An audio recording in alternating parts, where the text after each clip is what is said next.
السلام عليكم. كنتمنى هذا الفيديو يلقاكم في اتم الصحه والعافيه وبصحه جيده ان شاء الله. نبداو الفيديو بالصلاه على الحبيب عليه الصلاه والسلام. عواشر مبروكه، يدخلوا لكم ان شاء الله بالصحه وبالعفو باش ما تمنيتوا. الاقتراح ديال اليوم ان شاء الله حلوه العيد بعجين واحد.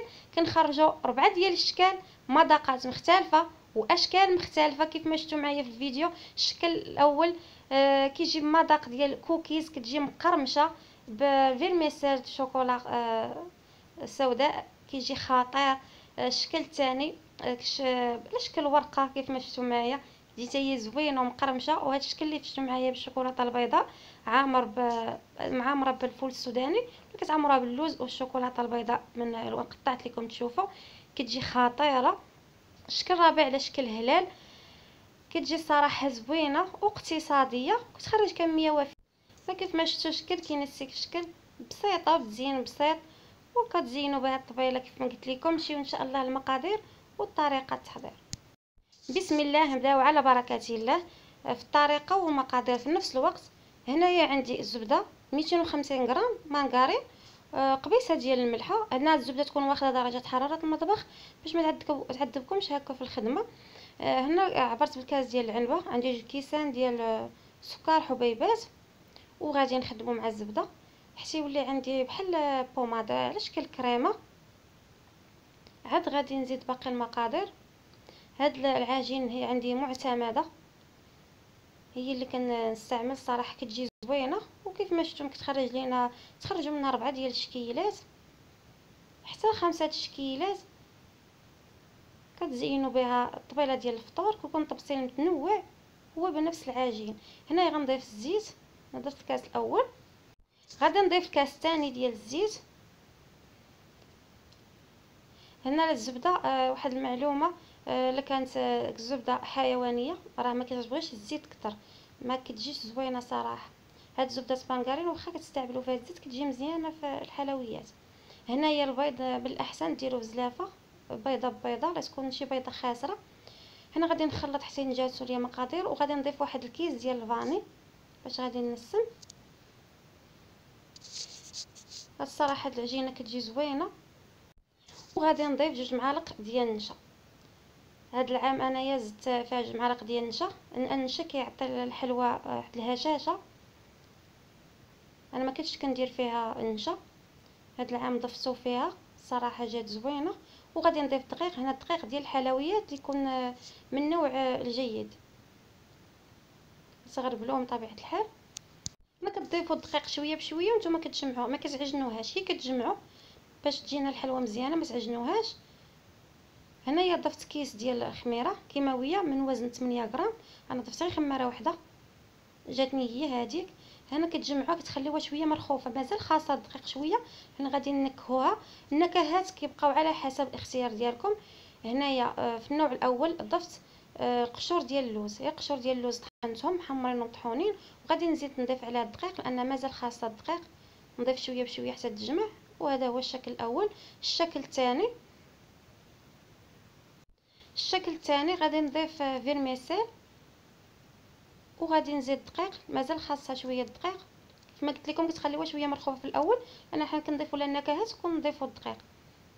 هنا الشكل الثالث، غادي ناخذ قهوه سريعه الذوبان، درت لها قطرات ديال الماء باش تذوب وضفتها، وضفت الدقيق وغادي نجمعها. الشكل الرابع راه غادي نخليه بالنكهه ديال الفاني. والشكل الرابع راه كنخليه بالنكهه ديال الفاني، كنزيدو غير الدقيق حتى تجمع لينا. بطبيعه الحال العجينه كتكون مرخوفه، ماشي قاصحه وماشي تاني مرخوفه بزاف. هنا اللي بديت كيصعب ليا كنصور، كنت موقفه تصوير، لقيت براسي كنت موقفه يعني ما تصورتش هذاك المقطع. هنايا خديت العجينه اللي منكهاها بالقشور ديال اللوز، ودرت بها هاد الشكل هذا كيف ما شفتوا معايا. كتاخذوا العجين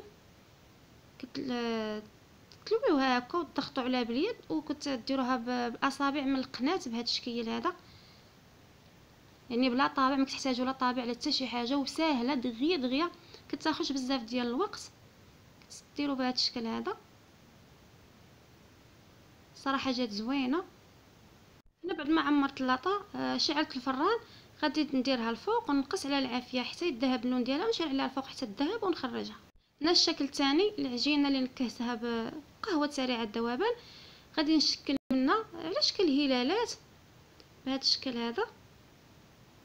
الصراحه حتى هي جات زوينه والمذاق ديالها جا خطير، حتى هي راه ساهله، يعني ساهله ماهله دغيا كتوجد، ما كتحتاجوا لا طابع لا حتى شي حاجه. بحال هاد التشكيلات هادو دغيا ما كياخذوش بزاف الوقت، راكم عارفين مع رمضان والفطور شي حاجه خاصنا هكا ساهله دغيا نصاوبوها. هنا غادي ندخلها الفران، كديروها الفوق فران ديال الغاز حتى اللون ديالها الذهب وتشعلوا لها من الفوق. وهنا الشكل الثالث غادي نوجد الحشوه باش غادي نعمرها. هنا عندي الشوكولاط الابيض ذوبته في حمام مريم، وعندي هنايا فول سوداني، ولا كتستعملوا اللوز اللي متوفر. انا استعملت غير هنا كاوكاو محيده ليه القشره ديالو، وضعته هكا في الشوكولاطه البيضاء، وضعته هكا في ورق اللي ما كيلصقش، وغندخلو الثلاجه حتى يجمد باش غادي نعمر الشكل الثالث هذا الشكل هذا.